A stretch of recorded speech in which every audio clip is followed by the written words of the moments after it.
찾아가는 묵상 나눔 본문 말씀은 마가복음 14장 3절에서 9절 말씀입니다. 예수께서 베다니 나병 환자 시몬의 집에서 식사하실 때에 한 여자가 매우 값진 향유 곧 순전한 나드 한 옥합을 가지고 와서 그 옥합을 깨뜨려 예수의 머리에 부으니 어떤 사람들이 화를 내어 서로 말하되 어찌하여 이 향유를 허비하는가? 이 향유를 300데나리온 이상에 팔아 가난한 자들에게 줄 수 있었겠도다 하며 그 여자를 책망하는지라. 예수께서 이르시되 가만두라. 너희가 어찌하여 그를 괴롭게 하느냐? 그가 내게 좋은 일을 하였느니라. 가난한 자들은 항상 너희와 함께 있으니 아무 때라도 원하는 대로 도울 수 있거니와 나는 너희와 항상 함께 있지 아니하리라. 그는 힘을 다하여 내 몸에 향유를 부어 내 장례를 미리 준비하였느니라. 내가 진실로 너희에게 이르노니 온 천하에 어디서든지 복음이 전파되는 곳에는 이 여자가 행한 일도 말하여 그를 기억하리라 하시니라. 아멘.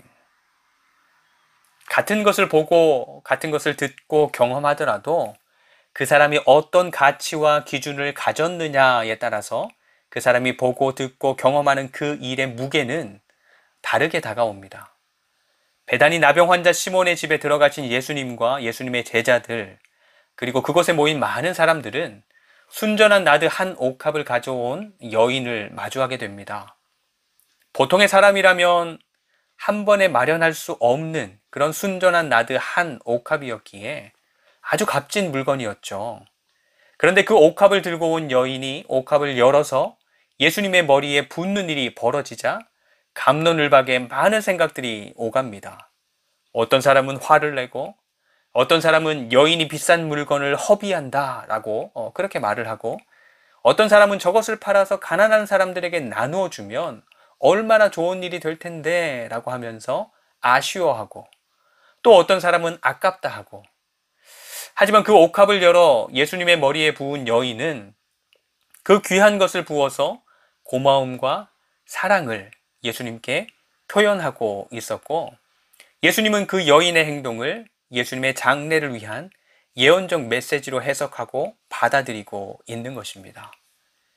순전한 옥합이 예수님의 머리에서부터 몸을 타고 땅에 흐르는 것을 안타까워하고 아까워했던 사람들은 그 삶의 가치와 기준이 값어치 있는 것, 그것에 있을 테고 그 귀한 것이라도 예수님의 머리에 부은 여인은 그 삶의 가치와 기준이 사랑하는 예수님께 있을 것이고 또 그 여인의 행동을 예수님의 장례 준비로 해석하고 받아들인 예수님은 그 삶의 가치와 기준이 하나님의 뜻을 이루는 것에 있었던 것입니다. 100만 원을 버리는 것 참으로 안타까운 일이고 아까운 일이죠. 하지만 그 100만 원으로 한 사람의 생명을 살렸다면 얼마나 값진 버림이 되겠습니까? 사실 우리들 모두는 날마다 우리에게 주어진 24시간의 생명을 버리게 됩니다. 모아놓을 수 없는 생명이고 무조건 버려지게 되는 생명인 것이죠. 그러면 그 24시간만큼의 내 생명을 무엇을 위해서 혹은 누구를 위해서 버리게 될 때 가장 무게감 있는 허비가 될 수 있을까 하는 고민이 있다면 보다 값진 하루를 보낼 수 있을 것입니다. 오늘도 아름다운 허비, 보다 무게감 있고 값어치 있는 버림이 있는 복된 날이 되시기를 축복합니다. 오늘의 묵상 질문입니다. 내 24시간의 생명과 다른 무엇인가를 바꾼다면 무엇과 바꿀 수 있을까요? 하는 것입니다.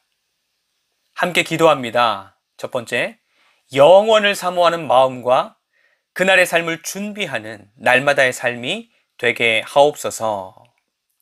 두 번째, 값어치 있는 것을 값어치 있게 사용할 수 있는 지혜를 허락하여 주시옵소서. 세 번째, 하나님의 뜻을 따라서 생명을 살리고 세우는 그런 아름다운 교회로 세워져 가게 하옵소서. 예수님의 이름으로 기도합니다. 아멘. 오늘도 말씀으로 주님과 동행하는 하루가 되시기를 축복합니다.